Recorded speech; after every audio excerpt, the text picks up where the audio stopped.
اعوذ باللہ من الشیطان الرجیم بسم اللہ الرحمن الرحیم وعہدنا الی ابراہیم واسماعیل ان طہرا بیتی للطائفین والعاکفین والرکع السجود۔ صدق اللہ مولانا العظیم وبلغنا رسولہ النبی الکریم الامین۔ اما بعد، خالق کائنات نے ارشاد فرمایا کہ ہم نے جناب ابراہیم اور اسماعیل علیہ السلام سے یہ عہد لیا کہ آپ دونوں میرے اس گھر کو یعنی خانہ کعبہ شریف کو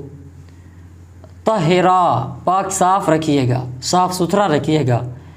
للطائفین والعاکفین،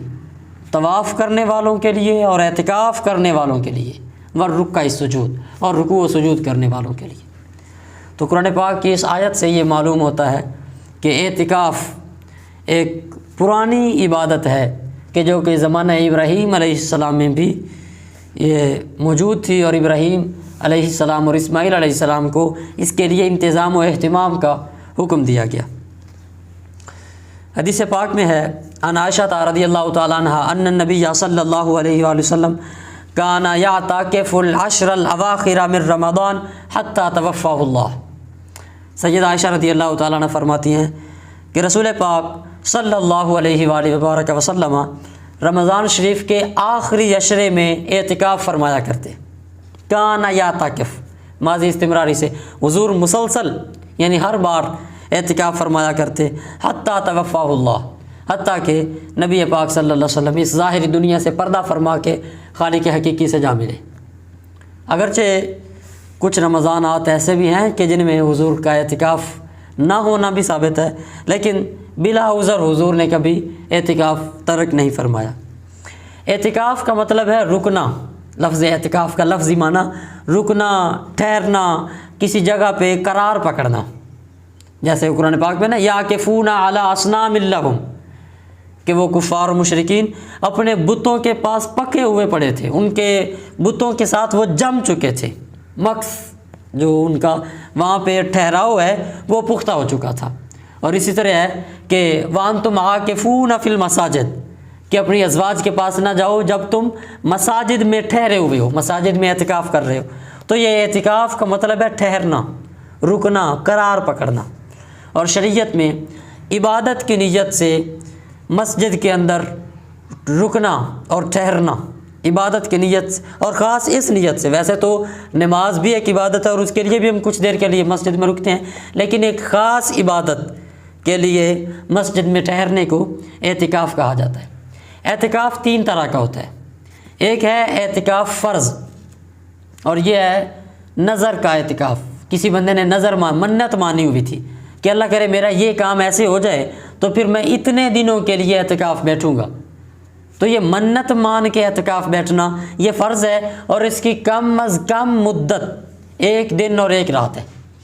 جو منت کا اعتکاف ہے یہ فرض اعتکاف ہے، اس کی کم از کم مدت 1 دن اور 1 رات ہے، اور اس کے لیے روزہ رکھنا بھی شرط ہے،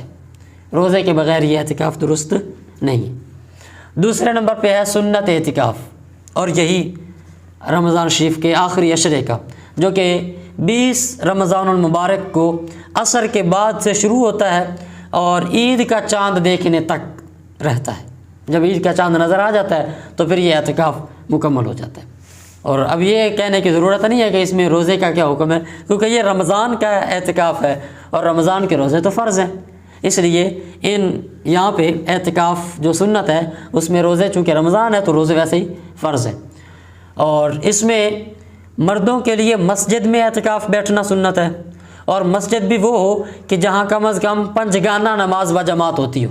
جمعہ کی اگرچہ رخصت ہے کہ جمعہ نہ بھی ہوتا ہو تو خیر کام چل سکتا ہے، زیادہ بہتر تو یہی ہے کہ ایسی مسجد ہو کہ جہاں 5 گانہ نماز بھی ہو، جمعہ بھی ہو، تاکہ معتکف اعتکاف والے شخص کو باہر نہ جانا پڑے جمعے کے لیے، زیادہ سے زیادہ وہ اپنا وقت جو ہے وہ مسجد میں گزارے۔ لیکن جمعے کی فقہاء کرام نے اجازت رکھی ہے کہ اگر مطلب اس کی جو نزدیکی مسجد ہے، جیسے کوئی دیہات ہے وہاں پہ جمعے کا انتظام نہیں ہے، تو وہاں وہ اپنی مسجد میں جہاں 5 گانہ نماز بجماعت ہوتی ہے وہاں وہ اعتکاف بیٹھے، اور جمعے کے لیے وہ ساتھ والی کسی دوسری مسجد میں چلا جائے۔ لیکن مرد حضرات کے لیے یہ ہے کہ وہ ایسی مسجد میں اعتکاف کرے کہ جہاں 5 گانہ نماز بجماعت ہوتی ہے،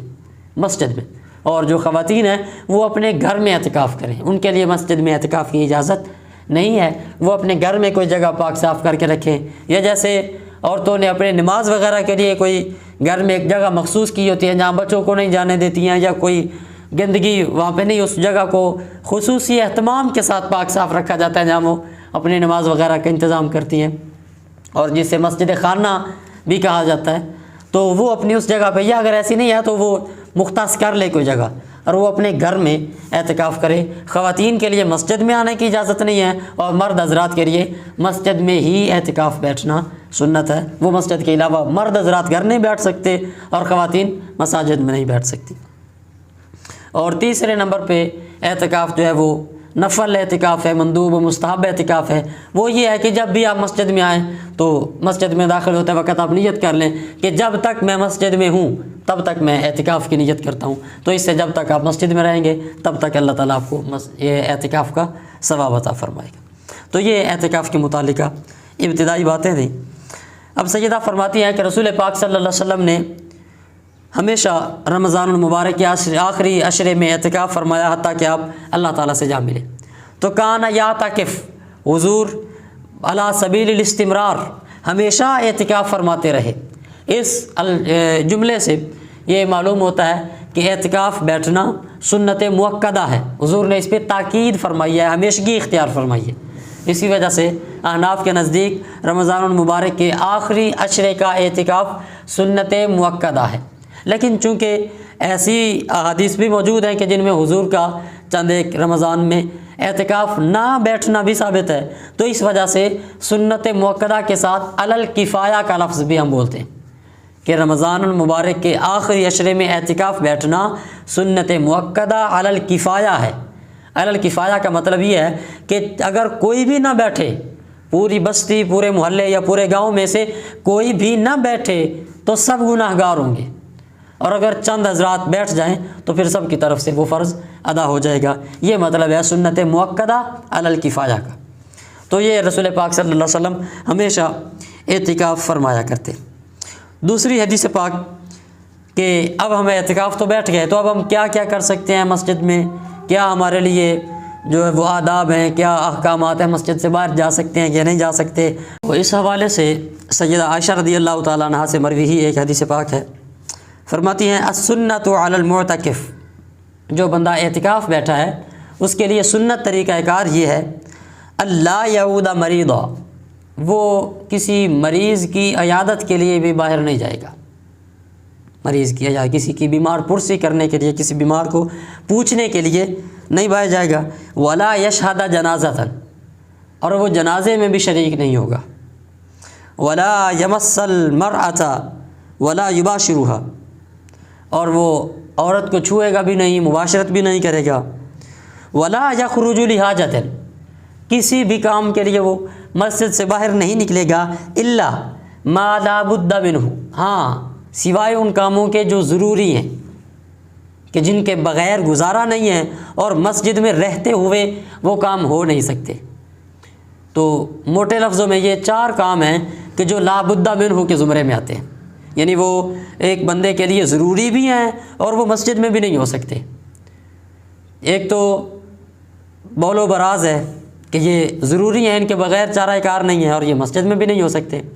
اور دوسرے نمبر پر غسل جنابت ہے، اور اسی طرح اگر وہ ایسی مسجد میں بیٹھا ہوا ہے کہ جہاں جمعہ نہیں ہوتا ہے تو وہ پھر جمعہ بھی اس کے لیے ضروری ہے، وہ جمعے کے لیے بھی باہر جا سکتا ہے۔ تو یہ چیزیں بول و براز کے لیے جا سکتا ہے، اور غسل جنابت کے لیے جا سکتا ہے، اور اگر جمعہ نہیں ہوتا ہے تو جمعے کے لیے جا سکتا ہے۔ تو یہ کام ہے جو لا بد منہ، جو از حد ضروری ہیں اور ان کے بغیر چارہ کار نہیں ہیں۔ ان کے علاوہ باقی جو کام ہیں وہ اولاً تو لا بد منہ کے زمرے میں نہیں آتے، کہ یعنی وہ ضروری نہیں ہیں، ان کے بغیر گزارا چل سکتا ہے۔ اور اگر کچھ ایسے کام ہیں بھی کہ جو ذرا ضروری ہوتے ہیں تو ان کے لیے مسجد سے باہر جانا کوئی اتنا خاص ضروری نہیں ہے، وہ مسجد میں رہتے ہوئے بھی آپ ان کا کوئی تھوڑا بہت انتظام کر سکتے ہیں۔ جس طرح کہ حدیث پاک میں یہ ہے کہ راحت عالم صلی اللہ علیہ وسلم حالت اعتکاف میں جب اپنے مبارک سر میں کنگھی فرمانی ہوتی تو حضور اپنا سر ناز سیدہ عائشہ رضی اللہ تعالیٰ عنہ کے حجرے میں کر دیتے اور سیدہ کنگھی کر دیتی۔ اب یہ کنگھی کرنا، یعنی ایک بندہ ہے کہ وہ کہتا ہے جی مجھے بڑی الجھن ہوتی ہے، میں اب یہ 10 دن بغیر کنگھی کیے نہیں رہ سکتا ہوں، تو اس کے لیے یہ ہے کہ وہ ذرا اپنا سر مسجد سے باہر نکال لے اور کنگھی کر لے۔ یعنی یہ بعض اعضاء کو اس حدیث سے یہ ثابت ہوتا ہے کہ معتکف کھڑا مسجد میں رہے، بعض اعضاء اپنے مسجد سے باہر نکالے، کہ عرف عام کے لحاظ سے اس کو مسجد سے نکلنا نہیں کہا جاتا، یعنی کھڑا مسجد میں اور سارے یوں کر کے باہر نکال دیتا ہے۔ اب کوئی بندہ یہ نہیں کہے گا کہ مسجد سے نکل گیا ہے، اب اس کی ضرورت بھی پوری ہو رہی ہے اور وہ مسجد میں بھی کھڑا ہے۔ تو اس لیے جہاں تک ممکن ہو وہ اپنی جو کام مسجد میں رہتے ہوئے ہو سکتے ہیں،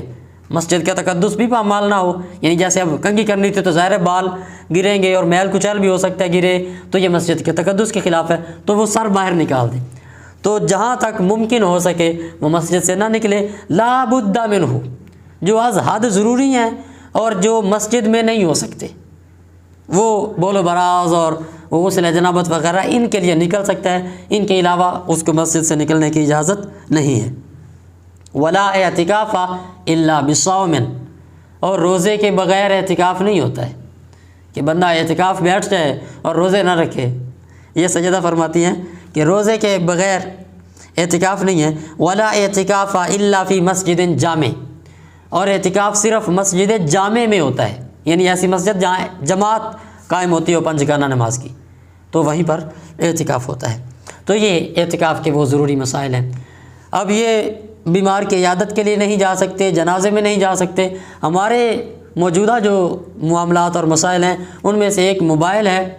کہ معتکف صاحب اپنے موبائل کو بھی ریسٹ دے اور خود بھی ان دنیاوی مشاغل سے اپنے آپ کو ذرا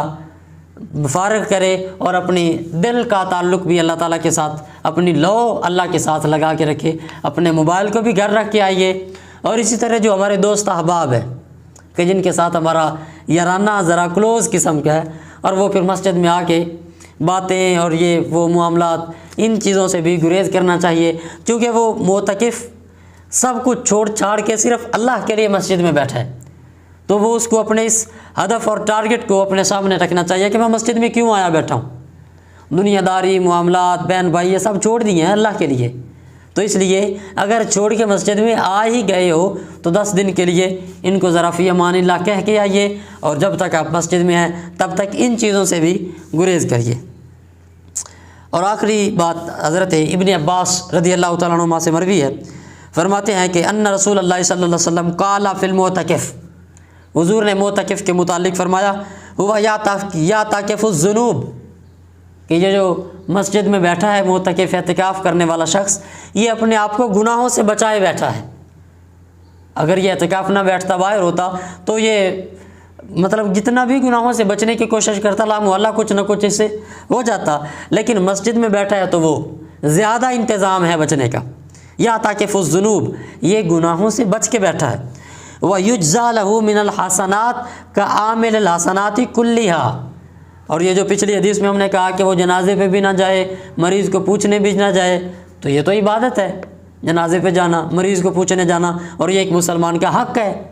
تو معتکف تو ان چیزوں سے رہ جائے گا۔ حضور فرماتے ہیں یجزا لہ من الحسنات